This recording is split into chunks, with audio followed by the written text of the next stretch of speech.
Ketegangan di Timur Tengah kian memanas. Serangan Israel dan Amerika Serikat ke Iran kini memasuki babak baru usai pemimpin tertinggi negara Iran Ayatollah Ali Khamenei tewas.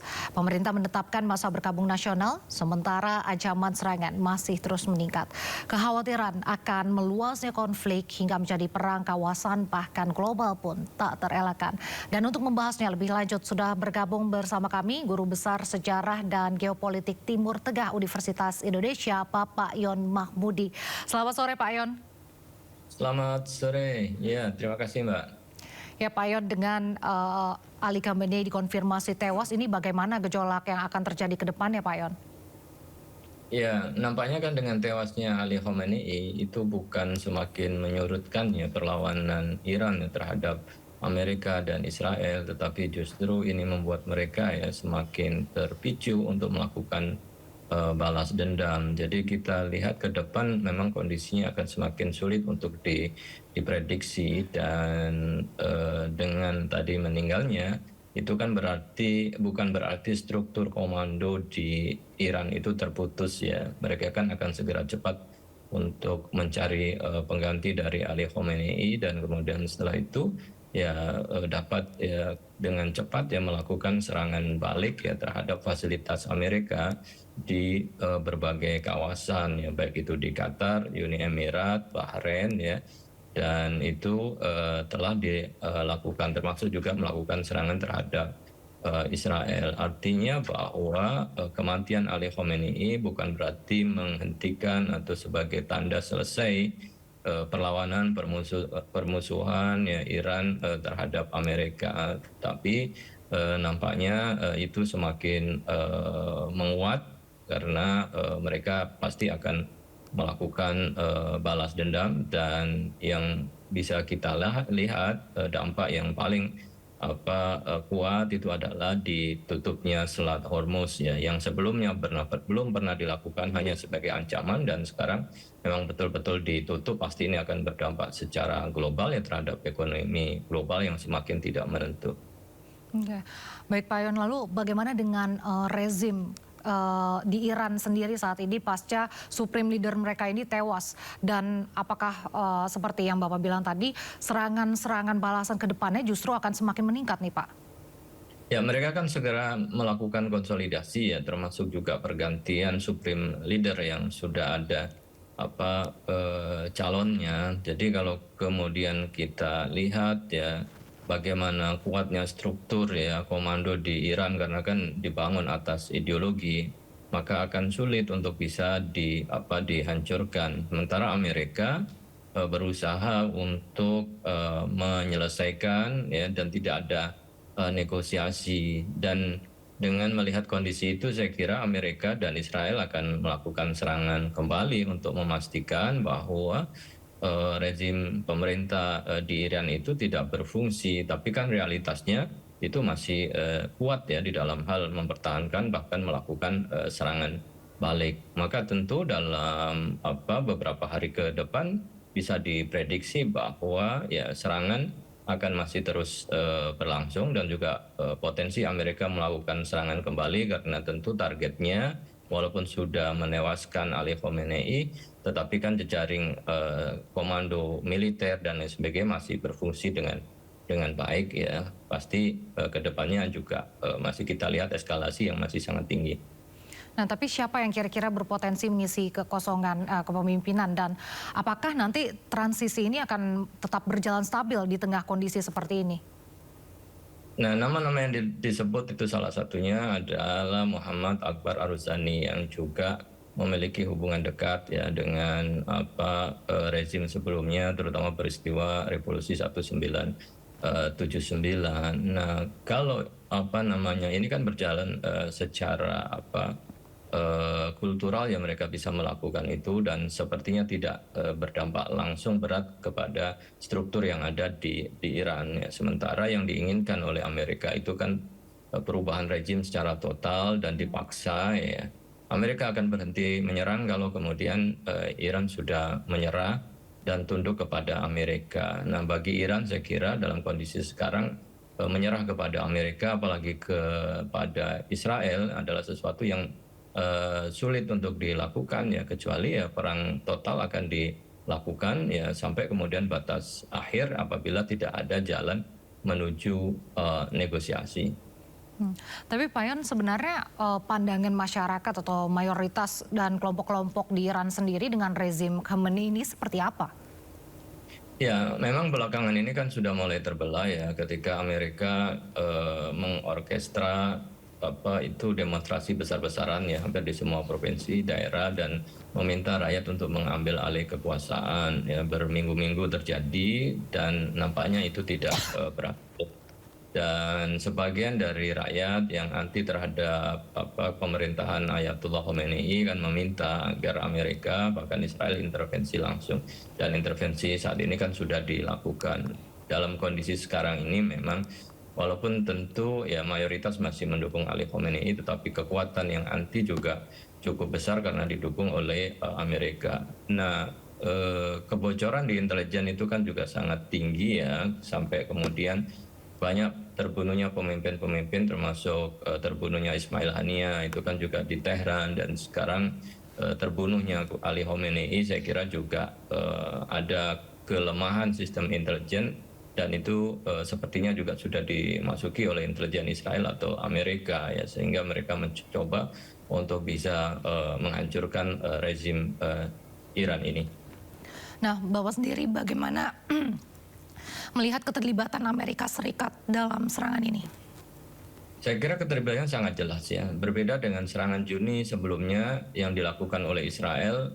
Pada serangan pertama Amerika masih menolak ya keterlibatannya, tapi berikutnya ketika dibujuk oleh Israel baru bergabung ya untuk bisa melakukan serangan-serangan terhadap Iran. Nah, untuk serangan yang saat ini kan Donald Trump secara langsung ya menyampaikan ke publik bahwa ya operasi yang dipimpin oleh Amerika bersama dengan Israel memang tujuannya sebagai major combat itu ya untuk menghancurkan dan mengganti rezim. Jadi perubahan total ya yang diinginkan oleh Amerika, sehingga tidak ada lagi rezim negara-negara di Timur Tengah yang menjadi ancaman serius ya terhadap Amerika ataupun terhadap Israel. Kalau ini yang terjadi ya memang menandai kembali era hegemonik Amerika dan menguatnya kekuatan Israel di kawasan. Ini kan juga cukup memprihatinkan ya dengan kondisi saat ini. Ya, Pak Yon dan juga pemirsa, kita akan melihat dulu ini bagaimana warga panik pasca ketegangan Israel dan Iran yang meningkat.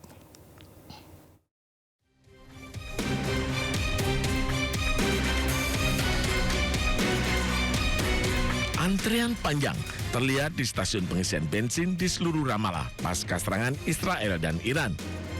Warga khawatir bahwa eskalasi dari ketegangan antara kedua negara ini semakin tinggi dan menyebabkan harga minyak melejit. Para pengendara rela mengantri berjam-jam demi mendapatkan bahan bakar untuk kendaraan mereka. في مبالغ في التخوف ما فيش قطع للسولر لحد الان ما فيش حكي بس الناس خلص سمعت في الحرب فالناس تخوفت من الموضوع السولر البنزين الغاز كل هاي الاشياء الناس بتتدافق عليها السوبر ماركت تروح بتلاقيش مكان الناس خلص تخوفت من الموضوع رغم انه لحد الان حتى الكازيات بتقول لك في موجود. Sementara itu, sejumlah warga yang ingin melakukan penerbangan mengalami pembatalan. Salah satu maskapai yang menyampaikan pembatalannya adalah Turkish Airlines. Pembatalan mencakup seluruh penerbangan di seluruh Timur Tengah. Banyak warga yang terganggu perjalanannya, terutama warga yang panik ingin meninggalkan daerah Timur Tengah seperti penerbangan dari Iran, Irak, Suriah, Lebanon, Yordania, Qatar, Kuwait, dan Uni Emirat Arab.